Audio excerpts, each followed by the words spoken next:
সচিবালয়ে অগ্নিকাণ্ডের ঘটনায় জড়িতদের ২৪ ঘন্টার মধ্যে আইনের আওতায় আনার দাবি জানিয়েছেন তারা। বলে সাংবাদিক আপনিও ঢুকতে পারবেন না, তাহলে এখানে আগুনটা ধরে লোকেরা আগুনটা কি ওই আল্লাহর ফেরেশতারা এসে ধরাইছে নাকি জিনে নাকি এখানে তো ছিল তারা।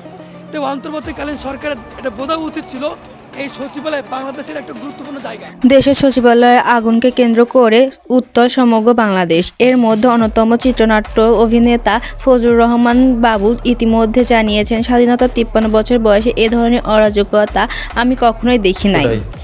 ৫৩ বছরের এই স্বাধীন হওয়ার পরে আমি এরকম অরাজকতা কখনো দেখিনি।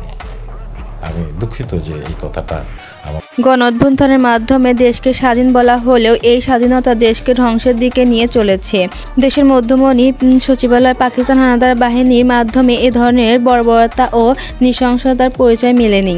অথচ স্বাধীন দেশে সচিবালয়ের এ ধরনের আগুন দেশকে বিশ্ব দরবারে নাশকতা ও জঙ্গি রাষ্ট্র হিসেবে পরিচয় করিয়ে দিচ্ছে, যা অন্তর্বর্তী সরকারের সকল উপদেষ্টা সহ সমন্বয়কদের একটি ব্যর্থতার পরিচয়। এদিকে দেশের সাধারণ জনগণ ইতিমধ্যে এই সকল দুর্নীতি ও অরাজকতার বিরুদ্ধে রুখে দাঁড়াতে উপদেষ্টা ও সমন্বয়কদের নতুন একটি আলটিমেটাম দিয়েছেন। এই বিপ্লব প্রথম থেকে একটি ষড়যন্ত্রের শিকার। প্রয়োজনে আবার রাজপথে নামবেন। এই বিপ্লবে হতদরিদ্র মানুষের যে স্বপ্ন ছিল তা বর্তমানে একটি হতাশার রূপ নিয়েছে।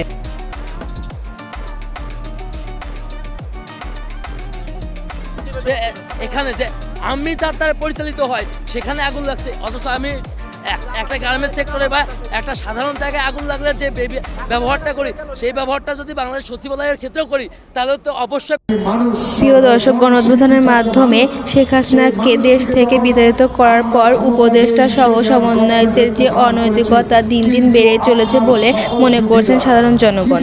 এই বিষয়টির সাথে আপনি কতটুকু সহমত তা কমেন্ট করে জানাতে ভুলবেন না। এই সচিবালয়ের ভিতরে একটা কুকুর পাওয়া গেছে। দেশের সর্বস্থান সচিবালয় ৭ তলার ভিতরে ভাই কুকুর গেল কই থেকে? কুকুরটা গেল কই থেকে? সেখানে যে সার্কিট হলো, আপনাদের সিকিউরিটি গার্ডটা কি বাল ফালাইছে ভাই? তাদের সম্পর্কে কমেন্ট করা, সমালোচনা করা কি দরকার তাদের? তারা কি কর্তৃপক্ষ? আমরা তো মনে করি